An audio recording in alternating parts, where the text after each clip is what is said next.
Hello learners, today let us study Tennessee Williams' play A Streetcar Named Desire. Tennessee Williams' play A Streetcar Named Desire was first published in 1947. A Streetcar Named Desire is one of the most successful plays of the 20th century. Prominent theatre personalities across the world have performed the play since its first publication. The play was adapted by Hollywood filmmakers at least twice. Set in the city of New Orleans, United States, the family drama depicts the plight of Blanche Dubois.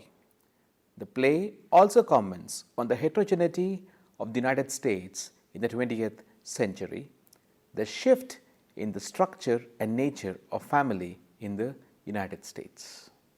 Tennessee Williams, a US-born English writer, was born on 26 May 1911 in Columbus, Mississippi.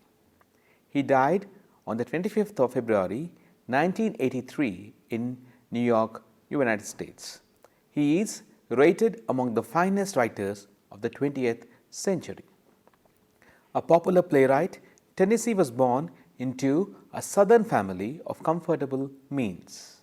Son of a traveling salesman and the grandson of a priest, Tennessee discovered rather early in life that his family was a dysfunctional unit. The father, Cornelius Williams, was an abusive alcoholic who terrorized his wife and children. Tennessee was a sick child who was often ridiculed by his father for being weak and effeminate. Tennessee attended the school in the town of St. Louis in Missouri and attended the University of Mississippi to pursue a career in journalism. Tennessee was attached to his grandfather, with whom he traveled to Europe as a teenager. Tennessee was a short story writer, a poet, and a novelist. But he is best known as a playwright who was adept at writing stage plays, one-act plays, and even screenplays for movie studios. Tennessee shot into fame from the 1940s onwards. His The Glass Menagerie, published in 1944, brought him instant recognition. The stupefying success of the second play, A Streetcar Named Desire, which was published in 1947, won him the Pulitzer Prize and thus reinforced his status as a leading playwright.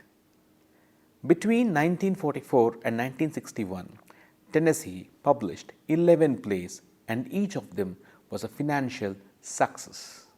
The plays include Summer and Smoke, published in 1948, The Rose Tattoo, published in 1951, Camino Real, published in 1953, The Cat on a Hot Tin Roof, published in 1955, Orpheus Descending, 1957, Suddenly Last Summer, 1958, Sweet Bird of Youth, 1959, Period of Adjustment, 1960, and The Night of Iguana, published in 1961. The Cat on a Hot Tin Roof won Tennessee his second Pulitzer Award in 1955. Besides the fame and financial success, Tennessee also wrote prominent screenplays and teleplays for some of the leading studios in Hollywood. Some of his prominent screenplays include The Glass Menagerie, which was adapted in 1950, A Streetcar Named Desire, which was adapted in 1951, The Rose Tattoo, 1955, Baby Doll, 1956, Cat on a Hot Tin Roof, 1958, Suddenly Last Summer, 1959. In 1960s and 1970s, Tennessee, even as he began to write prolifically as ever, found writing rather cumbersome. The adult life of Tennessee was quite complex. He discovered that he was a homosexual in his 20s and he had numerous difficult relationships with his lovers. He was also pained at the plight of his sister Rose, who was lobotomized after she was diagnosed with schizophrenia. Some of his protagonists are modeled after the members of his family. From his adolescence onwards, Tennessee found writing an escape from his family. For instance, the character of Blanche Dubois, whom we will study in detail in A Streetcar, was modeled on the lines of his sister Rose. That of Stanley, who was an abusive husband, was inspired by his father. Mental illness, dysfunctional families, and a chaotic society are recurrently used in Tennessee's work.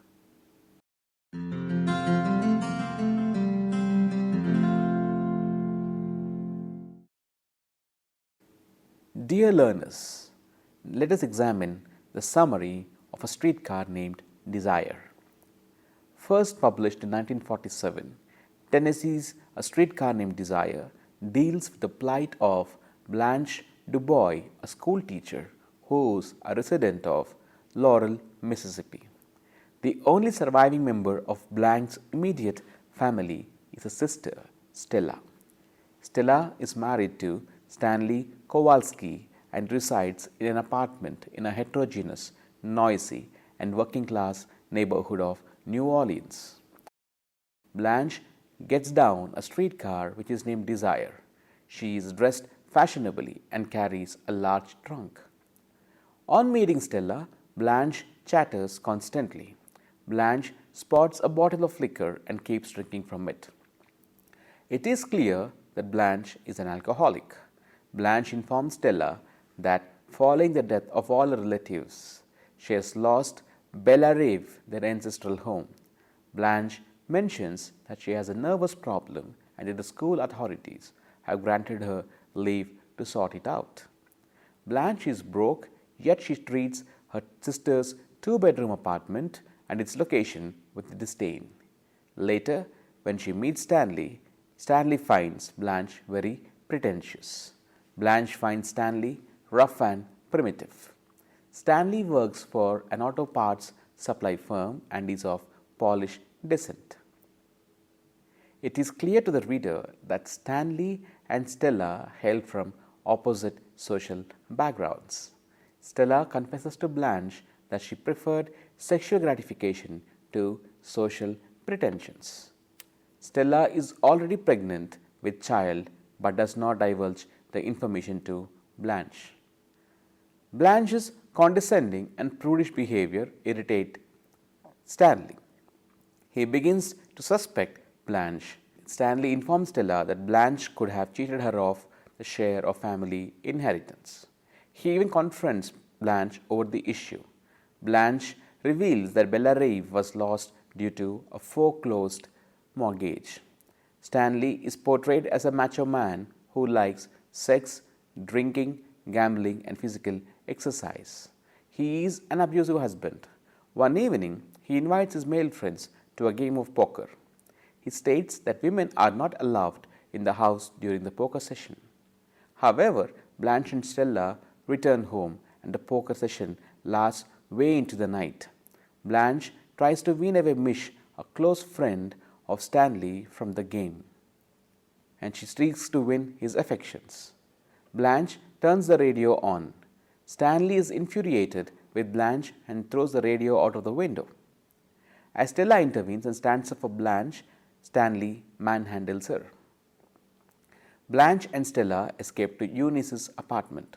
Within a short time, Stanley feels sorry for his actions and pleads with Stella to forgive him. Stella returns to Stanley and embraces him passionately. Blanche is alarmed at the turn of the events. She meets Mitch outside the flat and he comforts her. The next morning, Blanche attempts to convince Stella to forsake Stanley for a better man. Blanche suggests that they should contact their former friend, Shep Huntleague, who is now a millionaire. Stella finds Blanche ridiculous and laughs at her.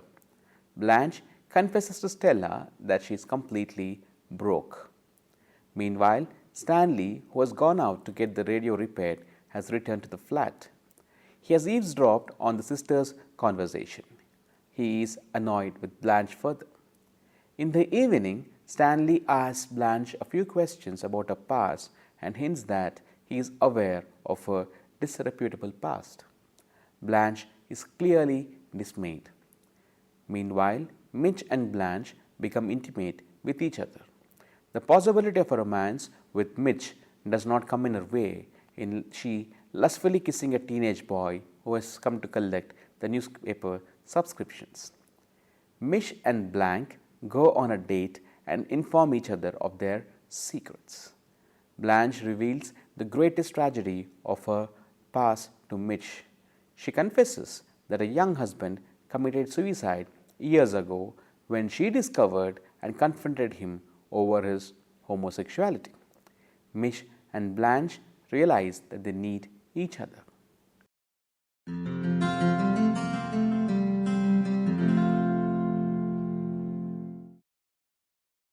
The next scene happens after a month.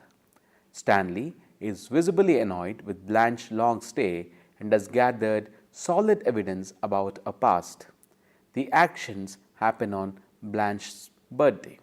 Mish is invited to the family dinner. Stanley informs Stella the details of Blanche's sordid past. The audience is informed that after Blanche lost Dubois Mansion, she moved into a cheap hotel.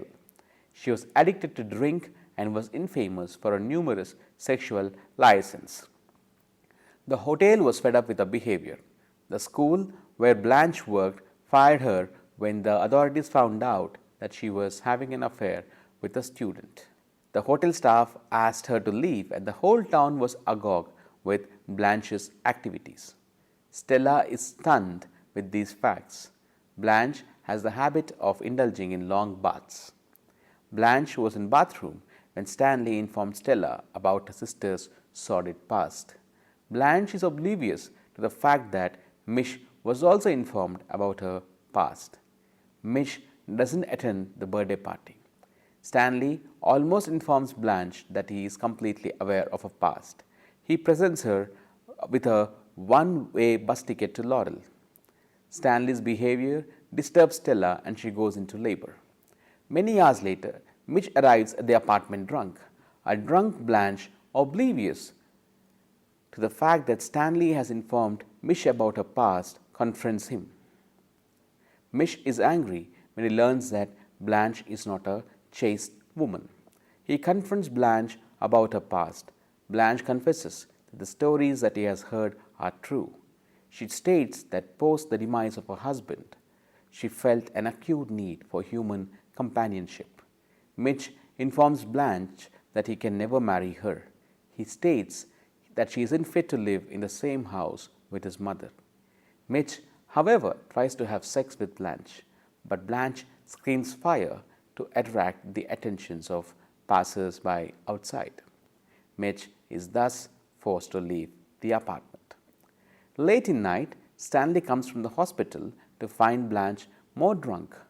Blanche informs him that she has received a wire from a millionaire former suitor, Shep Huntley. She states that she will leave New Orleans and join Shep in Texas. Stanley knows that Blanche is imagining things. However, given the impending birth of his baby, he is in a happy mood and suggests that they celebrate their good fortune. Blanche spurns Stanley's proposal and tries to step past him. When Stanley refuses to move out of her way, Blanche asks him to stop interfering with her. Blanche smashes a bottle on the table and threatens to injure Stanley. An affronted Stanley grabs her arm, and even as Blanche resists, Stanley states, "We have had this date with each other from the beginning," and carries her to bed.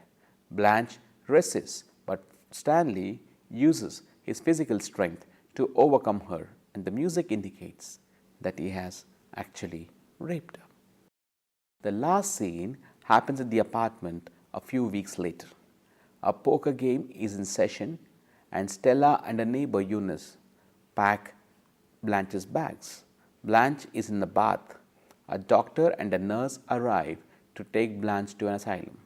Blanche is told that she is leaving to join her millionaire friend. Stella confesses to Eunice that she cannot believe Blanche's assertion that Stanley has indeed raped her. Blanche completes a bath and rambles with Eunice, and it is clear that she has no grip on reality. Blanche panics and refuses to go with the doctor. Stanley shouts at Blanche while his friends try to subdue her. Eunice physically holds Stella from interfering in the matter. Finally, the doctor gently convinces Blanche to leave along with him. Blanche allows herself to be led away, and she does not turn back to wish her sister goodbye. Stella is pained at her sister's plight and cries, while Stanley hugs her and comforts her.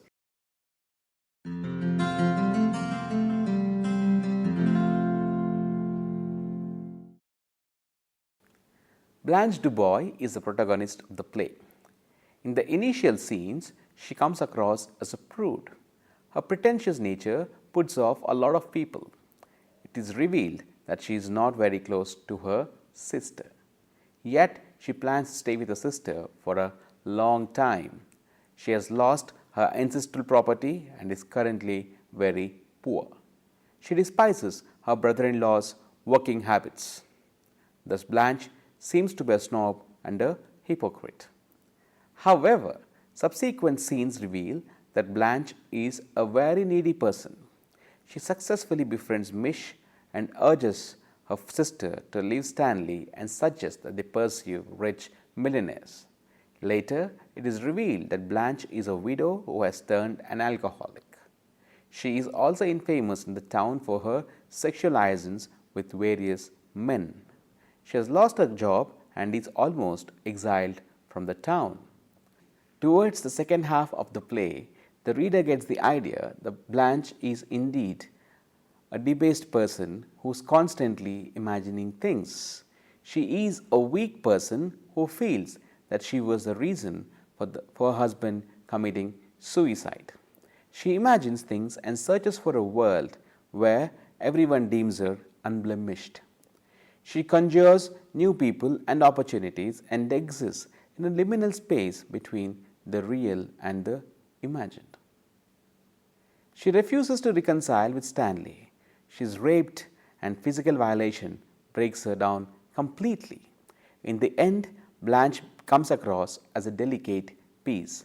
Indeed, Stanley mockingly calls her a delicate piece. She is actually helpless. Stella states that when Blanche was a child, nobody was tender and trusting as she was, but people abused her and forced her to change. Blanche is finally sent away to an asylum. Blanche tells the doctor who has come to take her away, "Whoever you are, I have always depended on the kindness of strangers." That's the irony of her life. Stanley Kowalski is the anti-hero of the play. Initially, he comes across as an egalitarian hero who's loyal, friend and a passionate husband. An animalistic physical vigor, which is evident in his love for physical labor, confrontation, sex, gambling and drinking, marks him out from other men. His family is from Poland and he considers himself to be an American. He resents being called Polak. Stanley represents the new heterogeneous America to which individuals like Blanche don't belong. Blanche is a relic from an earlier defunct social hierarchy. Stanley's intense hatred for Blanche is motivated in part by her aristocratic past, which Blanche represents.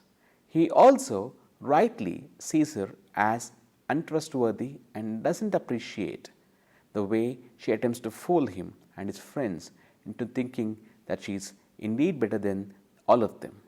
Stanley's animosity towards Blanche manifests itself in all of his actions, including his investigations of her past, his birthday gift to her, and his sabotaging of her relationship with Mitch. In the end, Stanley seems to be a harmful brute. He is selfish, and it is clear when he informs his friends that to hold front position in this rat race, you got to believe you are lucky that he has cultivated his crude masculine personality. During a conversation with his wife, he states, "When we first met, me and you thought I was a common. How right you was, baby. I was common as dirt." Stanley believes that to survive in 20th century America, one needs to be strong. Towards the end of the play, he betrays no remorse for his actions. In the last scene, he is the only character who doesn't feel bad for Blanche. As Blanche is being taken away to the asylum, towards the end of the play, Stanley plays the ideal family man. He is comforting Stella. Ironically, he is left unpunished even as Blanche is exiled from human society.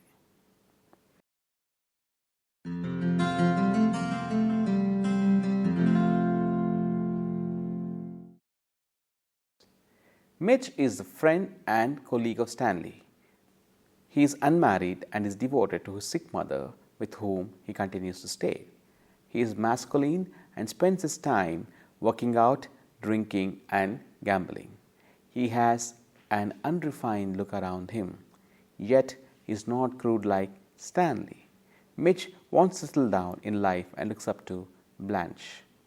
Mitch is the only character in the play that is sympathetic towards Blanche. Blanche is comfortable in his presence and reveals her secrets to him. She only hides details from him because she is scared of losing him. He falls in love with Blanche and is crestfallen when he realizes her past. He is angry and states that Blanche cannot stay in the same house along with his mother. He tries to have sex with her. However, when Blanche says that she will yell fire, unlike Stanley, Mitch does not force himself on her. He clearly lacks ambition. Towards the end of the play, he is shown to be crying when Blanche is taken away to the asylum. Stella Dubois is the younger sister of Blanche and is the wife of Stanley Kowalski. She is aware of the shortcomings of her sister and her husband. She is not a strong character. She is grounded and she has preferred a hard-working, ambitious, sexually capable man over effeminate aristocratic men. She is torn between Blanche and Stanley. She feels bad for her sister's plight, yet she is incapable of helping her out. Eunice. She is a neighbor and landlady of the Kowalskis. She resides in a flat above the Kowalskis, and her husband Steve is a friend of Stanley. Eunice is loyal to Stella and offers her advice and help. In the last scene, Eunice is shown helping pack Blanche's belongings. She comforts Stella and tells her that things will eventually work out. She asks her not to disbelieve her husband. She fights with her husband regularly. However, she reconciles quite fast with him. In many ways, she is clearly a woman of the world who is very strong and offers Stella comfort all the time. Shep Huntleek is a Texas-based millionaire whom Blanche keeps talking about. In her teenage, Blanche was supposed to have gone out with him. According to Blanche, Shep, who has made millions, had met her after a gap of a decade last Christmas. Blanche deems that Shep can help her out of her current mess. She does not have contact details but always attempts to call Shep. It is not clear if Blanche has met Shep the last Christmas or if she was just imagining the meetings. Alan Gray is the deceased first husband of Blanche. She married him as a teenager and was shocked to know that he was a homosexual. When she confronted him about his sexuality in a party, Ellen went out of the hall and shot himself. His death, sudden death, shattered Blanche. The other characters in the play include Steve, a Negro woman, a prostitute, a doctor, a nurse, Pablo, and Shaw. Shaw never appears on the stage, but he is a salesman who has met Blanche in the past. It is Shaw who informs Stanley the details of Blanche's life.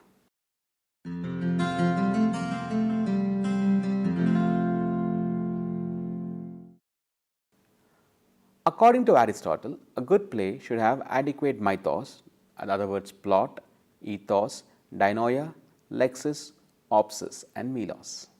A streetcar named Desire scores well and on all Aristotelian parameters. The plot, as we have examined earlier, is fraught with revelations and unexpected twists. The lead character invokes sympathy and the scope for catharsis in the play. Tennessee's language is very lucid and the dialogue is very apt. The characters speak candidly and Blanche often thinks aloud on numerous occasions. The language used in the play is very urban and has several working class characteristics. The play is set in an apartment complex and most of the action happens inside a flat. The melos is apt and the action is always accompanied to the sound of blue piano which constructs a grey atmosphere in the play.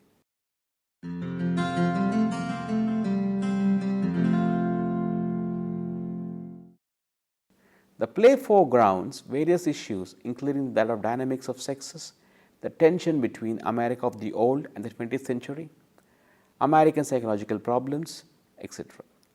The commonly occurring motifs in the play include dim lights, bathing and alcohol. Blanche represents old America while Stanley stands for a composite, diverse, confident United States. The men in the play are macho and abusive husbands who indulge in alcohol and gambling. In many ways, women stay with them only for sexual gratification and prefer them over effeminate gentlemen. The only character who is not at home with the setting is Blanche. She is unable to reconcile to a situation and is on the brink of insanity. Blanche is modeled after Tennessee's sister, Rose, who was lobotomized in the 1940s despite his objections. The play foregrounds the fact that mentally unsound persons are incapacitated by others in the American society. The plight of Blanche is made worse because of the interference of her family. Dear learners, I hope you enjoyed the lesson. The play consists of 11 scenes and is a very beautiful play to read. I hope you are inspired by this lesson to go and read the play in its original. It was nice meeting you and thank you.